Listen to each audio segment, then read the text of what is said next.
ململانەی توندی یەکێتی و پارتی کاریگەری خراپی کردوتە سەر دۆخی هاوڵاتیان. ئاراسی شێخجەنگی چەندین نهێنی لەسەر کۆنگرەی یەکێتی ئاشکرا کرد. پارتی وەڵامێکی توندی یەکێتی لەبارەی 31 ئابەوە دایەوە. لا تیوار نیوزەوە سڵاوتان لێبێت تا بەنجاف و سێ هەواڵتان پێشکەش دەکەم.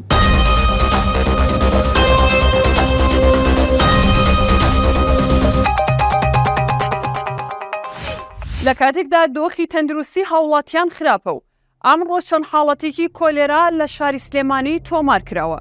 لە هەمان کاتدا موچەی فەرمانبەران دواکەوتووە. حکوومەتی عێراق خەریکی کوشتنی کاتە و بوجار ڕەوانەی هەرێم ناکات. جگە لە قەیرانی ئەو چەند کێشەیەکی تر کەچی حیزبەکان سەرخاڵی چەلەحانی بێسوود و هەڵماڵینی نهێنی یەکترن. هاوڵاتیان داوا دەکەن حیزبەکان ئەوەندەی سەرقاڵی گەرمکردنی شەڕی ڕاگەاندنن. نیو ئەوەندە پشتیوانی حکوومەت بکەن بۆ ئەوەی بتوانێت خزمەتگوزاری پێشکەشی هاوڵاتیان بکات. ڕۆژی پێنجشەممە 31 2023 ئاراسی شێخجەنگی ئەندامی سەرکردایەتی یەکێتی نیشتیمانی کوردستان با میدیای پارتی ڕاگەیاند. بەشداری لە کۆنگرەی پێنجەمی یەکێتیدا ناکەم چونکە ئەم کۆنگرەیە هیچ شەرعیەتێکی نییە.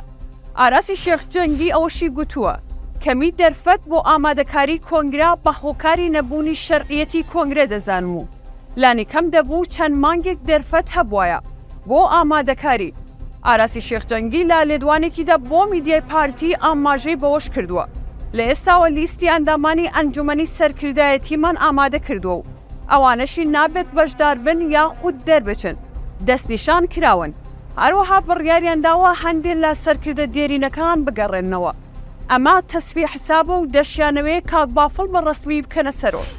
ئەمڕۆ مەکتەبی سیاسی پارتی دموکراتی کوردستان ڕاگەندراوێکی بڵاو کردەوە و دەڵێن هاوڵاتیانی خۆڕاگری کوردستان مەکتەبی سیاسی یەکێتی نیشتیمانی کوردستان لە ڕێکەوتی 30 2023 بەرنامەیەکی دوور و درێژی بێ ناوەڕۆک و دوور لە ڕاستی و پڕ لە چاواشەکاری بە بۆنەی 31 ئابەوە بڵاو کردوێتەوە.